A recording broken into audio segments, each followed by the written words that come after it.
তেজপাতায় এই 3টি সংখ্যা লিখে পুড়িয়ে দিন। আপনার শত্রু চিরতরে ধ্বংস হয়ে যাবে।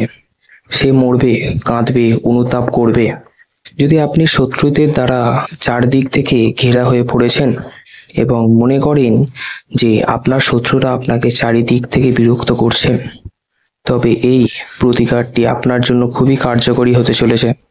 এটি একটি অত্যন্ত শক্তিশালী এবং অলৌকিক প্রতিকার। আজ আমি আপনাকে এমন একটি পদ্ধতি বলতে চলেছি বা বলতে যাচ্ছি, যার মাধ্যমে আপনি আপনার শত্রু সম্পূর্ণ ধ্বংস সাধন করতে পারবেন।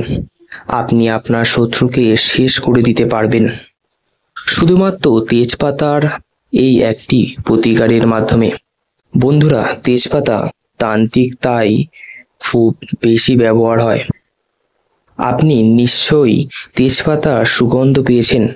তেজপাতা ব্যবহার করা হয় লক্ষ্মী মাতাকে প্রসন্ন করার জন্য, অর্থাৎ টাকার জন্য এবং শত্রুদের ধ্বংস করার জন্য।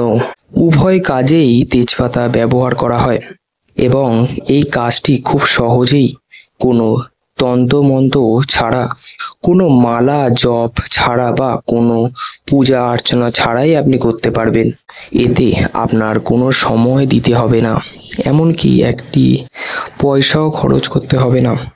আপনি যদি শত্রুদের দ্বারা ক্লান্ত হয়ে হার মানেন এবং আপনার শত্রুদের দ্বারা খুব বেশি বিরক্ত হন, তবে এই প্রতিকারটি অবশ্যই করুন।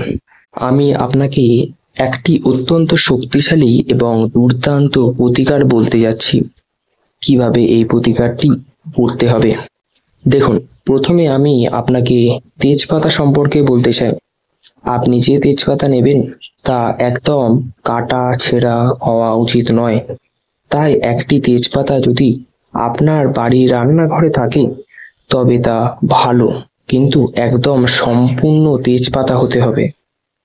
এবং যদি রান্নাঘরে না থাকে তবে আপনি বাজারে কোনো মুদিখানা দোকান থেকে আনতে পারেন, অথবা এমন কোনো দোকান থেকে আনতে পারেন যেখানে গরম মশলাও পাওয়া যায়, যেখানে লবঙ্গ, গোল মরিচ, এলাচ ইত্যাদি সব পাওয়া যায়। তাহলে কিভাবে আপনাকে এই প্রতিকারটি করতে হবে? প্রতিকারটি বলার আগে আপনি এই ভিডিওটি লাইক করে দিন। পাশাপাশি বন্ধুরা কমেন্ট বক্সে জয় শ্রীরাম লিখতে পারেন। শুধুমাত্র জয় শ্রীরাম লিখলেই ভগবান হনুমানজি মহারাজ খুব প্রসন্ন হন। প্রথমে আপনাকে কোন কোন সামগ্রী প্রয়োজন পড়বে? প্রথমে একটি তেজপাতার প্রয়োজন হবে। এছাড়া একটি কালো রঙের মার্কার দরকার হবে। আর আমি আপনাকে যে শব্দটি বলতে যাচ্ছি সেটি লিখতে হবে, কিন্তু কোথায় লিখবেন, কিভাবে লিখবেন, কোন দিন লিখবেন। দেখুন, এই প্রতিকারটি আপনি শুক্রবার বা শনিবার যে কোনো দিন করতে পারেন, তবে রাত্রিবেলা এই কাজ করলে ফল বেশি পাবেন, অর্থাৎ আপনার প্রতিকারটি আরো শক্তিশালী হয়ে উঠবে। কারণ রাত 8টার পর পরিবেশ শান্ত হয় এবং শান্ত সময়ে কোনো উপায় করলে তা বেশি কার্যকরী হয়। কখন এই প্রতিকারটি করবেন? যদি আপনি মনে করেন যে কোনো শত্রু আপনাকে চারদিক থেকে ঘিরে ফেলেছে, শত্রু আপনার সম্পত্তি দখল করতে চাইছে, আপনার পরিবারের মহিলাদের উপর খারাপ নজর রেখেছে, আপনার বিরুদ্ধে মিথ্যা মামলা দিচ্ছে, বা শত্রু আপনার প্রাণ নিতে চাইছে, হয়তো আপনার সম্পত্তি ও লোভে বা আপনার 2 মেয়ের লোভে সে আপনাকে হত্যা করতে চায়, অথবা শত্রু এতই খারাপ যে ছোটখাটো বিষয়েও আপনার সাথে ঝগড়া বাঁধায়, মারামারি করতে আসে। এ ধরনের শত্রু অত্যন্ত বিপজ্জনক। গোপন শত্রুর সমস্যা। আজকাল গোপন শত্রুর সংখ্যা বেড়ে গেছে। এরা সামনে মিষ্টি কথা বলে কিন্তু পিছনে আপনার ক্ষতি করে। তারা আপনার পিছনে নিন্দা করে, অন্যকে আপনার বিরুদ্ধে উস্কে দেয়, আপনার বন্ধুকে শত্রু বানিয়ে দেয়। এভাবে আপনার 1 নয়, 1000 নয়, প্রতিদিন নতুন শত্রু তৈরি হয়।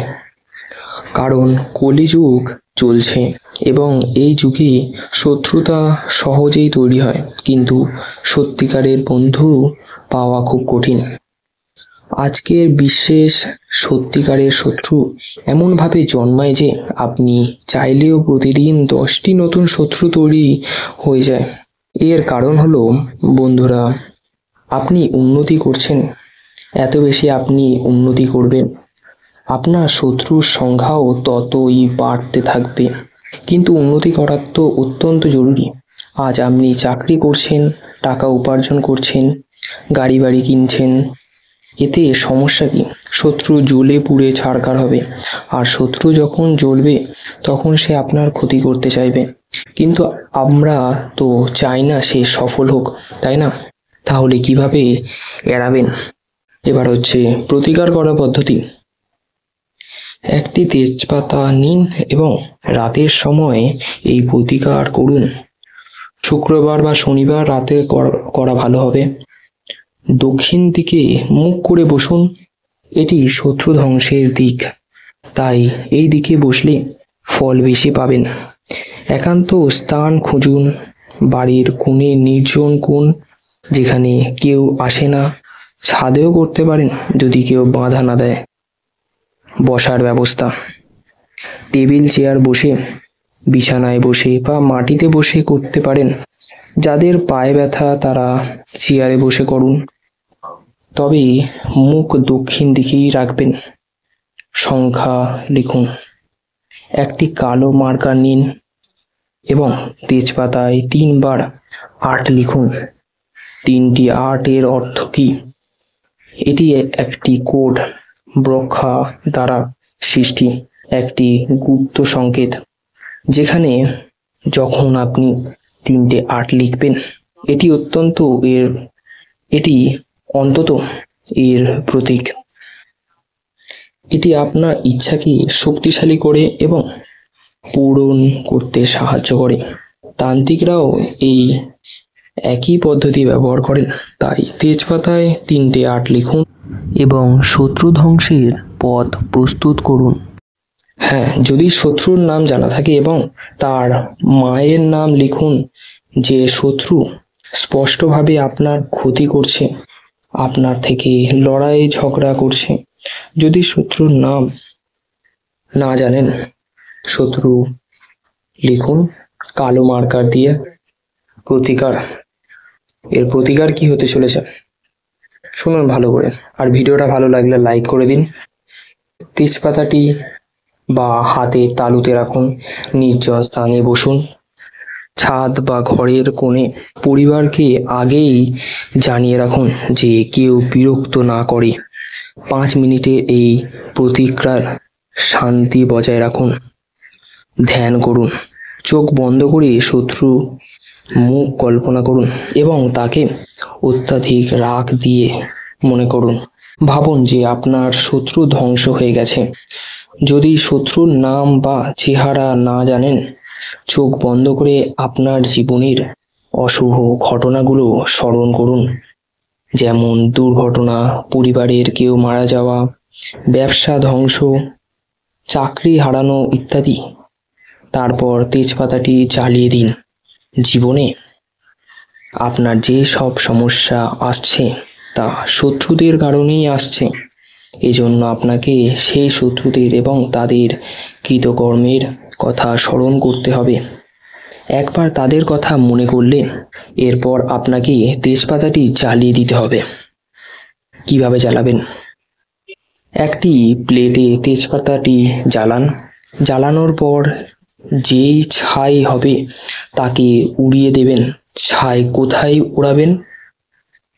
যদি ছাদে বা ঘরে থাকেন, প্রথমে তেজপাতাটি জ্বালান, তারপর বাড়ির বাইরে গিয়ে মূল দরজা থেকে বাঁ দিকে মোড় দিয়ে 2 বা 4 কদম এগিয়ে গিয়ে ছাই উড়িয়ে দিন। এরপর ফিরে আসুন। এতটুকু করলে আপনার শত্রু সম্পূর্ণ ধ্বংস হয়ে যাবে। শত্রু কাঁদবে, অনুতপ্ত হবে, সেই আপনার দিকেই তাকানোরও সাহস পাবে না। এটি একটি গোপন তান্ত্রিক প্রক্রিয়া যা আপনার আত্মাকে শান্তি ও সুরক্ষা দেবে। এই সহজ কিন্তু অত্যন্ত শক্তিশালী প্রতিকারটি পূর্ণ বিশ্বাস নিয়ে করুন। দেখবেন কিভাবে আপনার গোপন শত্রুরা একে একে নিশ্চয়ই একদম ধুলিয়ে মিশিয়ে যাবে। আত্মবিশ্বাসী রাখুন এবং জয় মহাকাল বলতে থাকুন। সতর্কতা, ইতিবাচক মনোভাব ও সঠিক নিয়ম মেনে করুন। আত্মবিশ্বাস এড়িয়ে চলুন। আবার দেখা হচ্ছে নতুন কোনো ভিডিওতে। ভিডিওটা ভালো লাগলে লাইক করে দিন।